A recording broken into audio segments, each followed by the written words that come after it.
Ito namin, babae pa. Ito namin.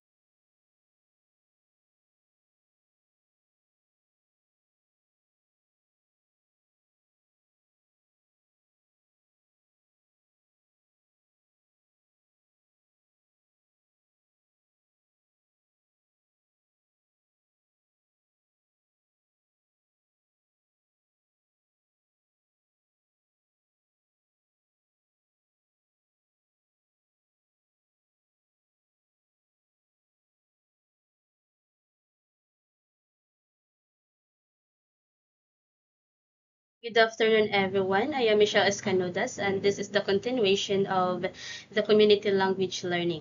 So now let's discuss about the techniques of community language learning method. So first method is the recording student conversation.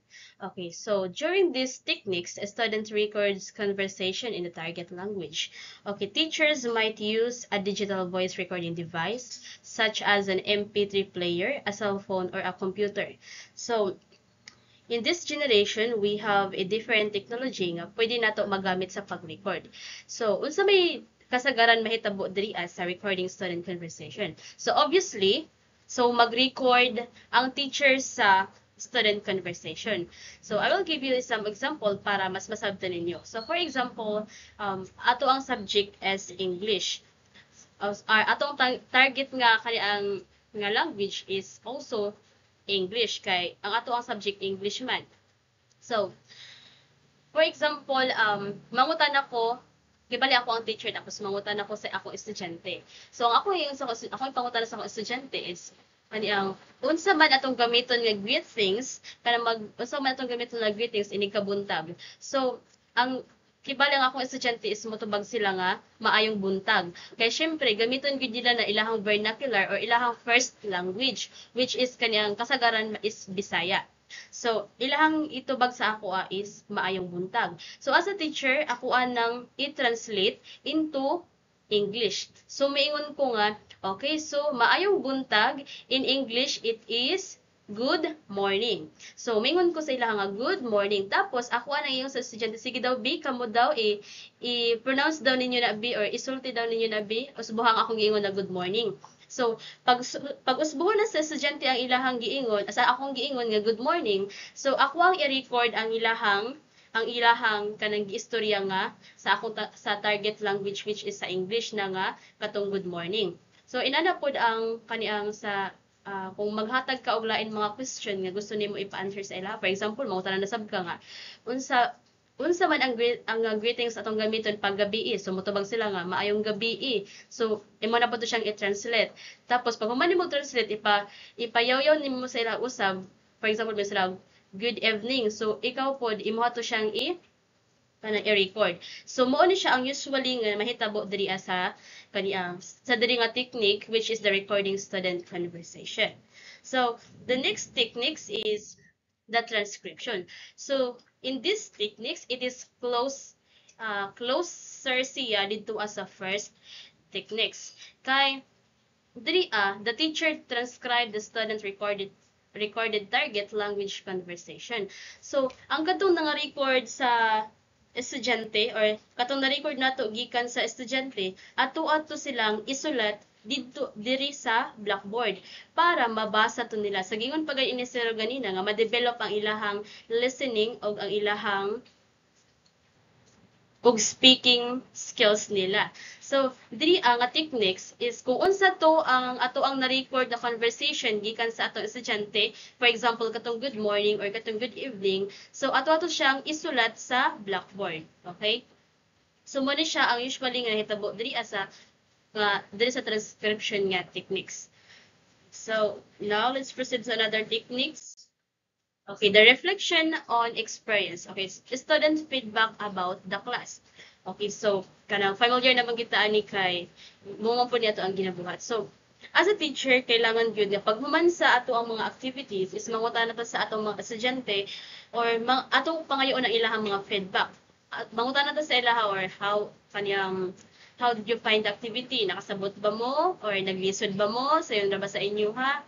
Nababoy nakatunan? So, ang kasagaran mga feedback ana pod sa mga estudyante is maingon sila nga, sayon ra teacher, nakasabot mi.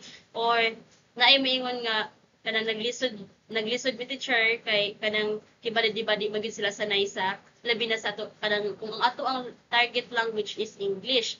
Kay kasagaran din ang naandan kay ilang vernacular is kanang ilang first language is mga Bisaya or Kamayo. So inana. So as a teacher, kailangan nimo nga pangayon ang ilahang feedback pag human sa activity. And then, kung naay mga estudyante nga magtubag nga kanang naglisod sila, so as a teacher, kailangan pud nga i-encourage na to ato ang mga students. Ito siya i-encourage nga, oh sige sagdi lang kay napamamper next na activity. So kada ang atong tabangan ta mo ina nakibali. Taga i-encourage nimo sila or tapos i-motivate nimo sila. So mao na siya ang techniques sa kanang reflection on experience. So kibali pangutanon nimo sila or pangayon nimo ilang feedback about sa ilang experience. So another technique is the reflect listening. So the student relax and listen to their own voices speaking the target language on the recording.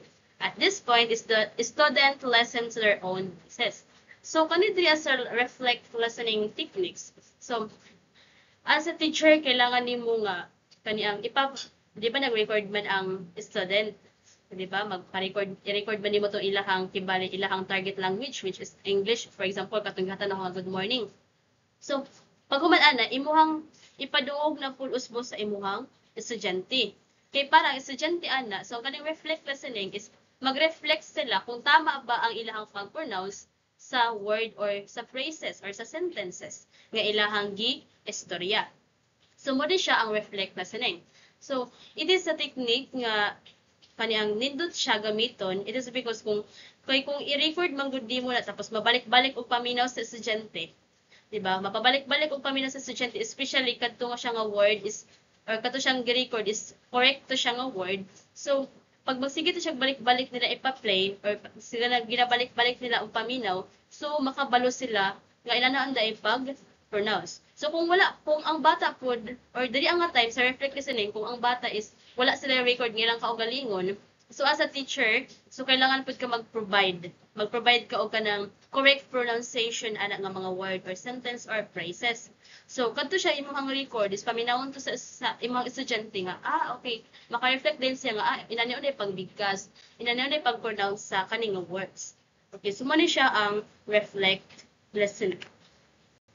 So the next one is the human computer. Okay, so when you say human computer is kaniyang dili ni siya about kaniyang sa technology ha. So human computer is mo ni siya ang nag-describe sa teacher. So as a teacher, don't correct, just repeat. It is through the teacher's consistent manner of repeating the word or phrase clearly that the student self-correct as she tries to imitate the teacher's model. So, during these techniques, ang teacher is dili niya koreksyonan ang iyahang estudyante. Bagkus, iyahang balik-balikon pag-pronounce ang kana siya nga word. For example, kaniyang dili bitaw sila dayon maka-pronounce ana nga word. So, dili nimo as a teacher, dili nimo sila ingon na mali man na imo pag-pronounce. Dapat ingon anion, so dili. So, kailangan hayaan nimo nga ang estudyante mismo makabalo kung unsaon siya or unsa ang iyahang correct pronunciation. So, muna siya gingon na don't correct, just repeat kay. So, pinaagi sa pagbalik-balik nimo og pronounce sa kana nga word, so ang bata is makabalo sila kung inanaon di ay pag-pronounce sa kana nga word. So, makabalo na din sila pinaagi sa imong pagbalik-balik. Okay. Ug diri sa mga techniques, ang bata is sundugon niya kung giunsa pag-model sa teacher. Diba? So, imitate the teacher's model. So, sundugon niya kung giunsa pag-pronounce or giunsa ang forma sa baba sa teacher. So, sundugon na siya sa estudyante. Tapos, paghuman na is hangtod makuha na niya ang correct pronunciation.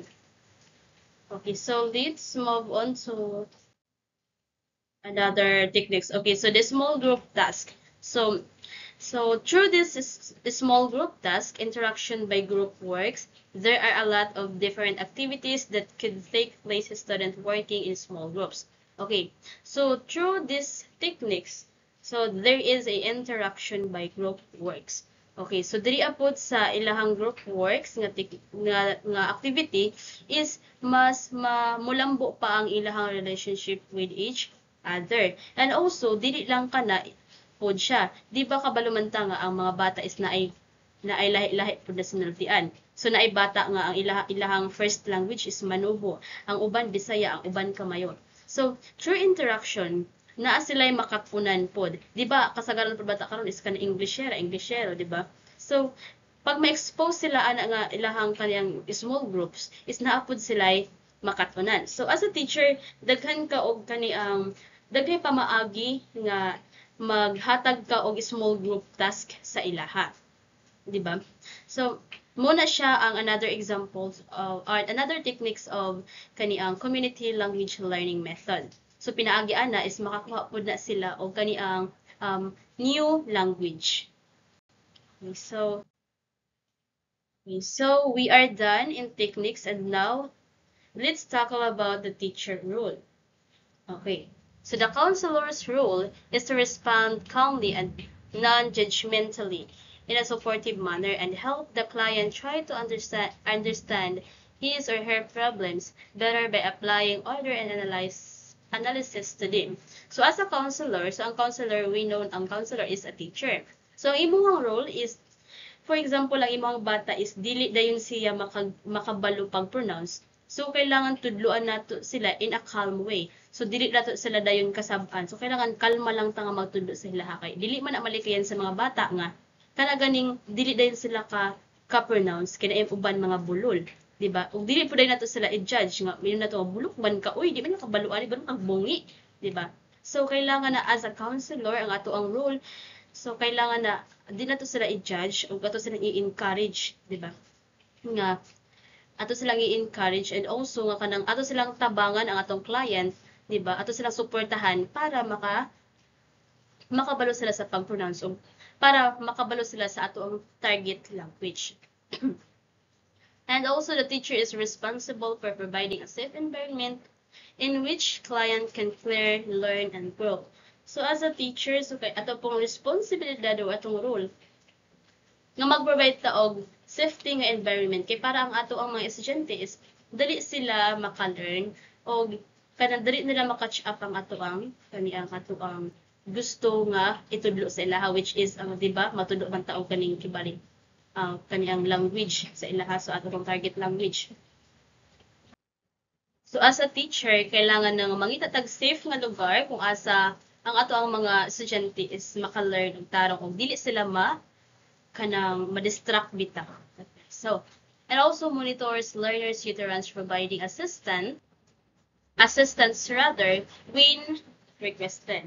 Okay, so kailangan sa kung atong i-monitor ang ato ang estudyante sa ilahang pagbigkas kung nakabalo na ba sila kung saan na pag-pronounce, and also kung kailangan sa estudyante o kaniang assess, kung kailangan niyang assistance, so as a teacher kailangan naasab ka para kaniang mo-assess or ma-facilitate sa iya.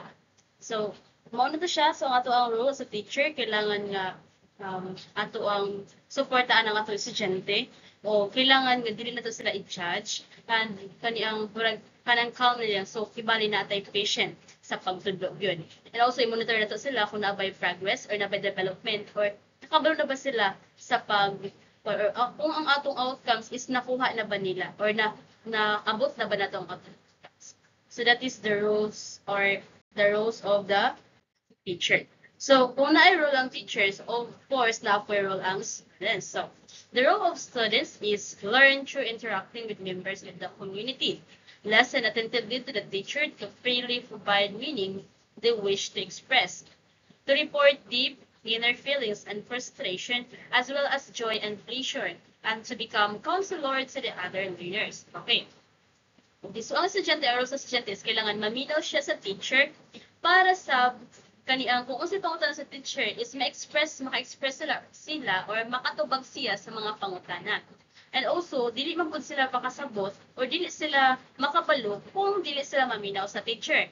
And also, kung ang ang bata is makabalo na sila sa pag-pronounce unsaon na nila siya or unsay English ana siyang ana nga butang or unsaon pag English ana, so they will become a counselor to the other learners. So sila na pod ang mag-guide kung pagtudlo sa another messages. So muna siya ang role sa students. So I think that would be all. So I hope you learned something, and that's all. Thank you.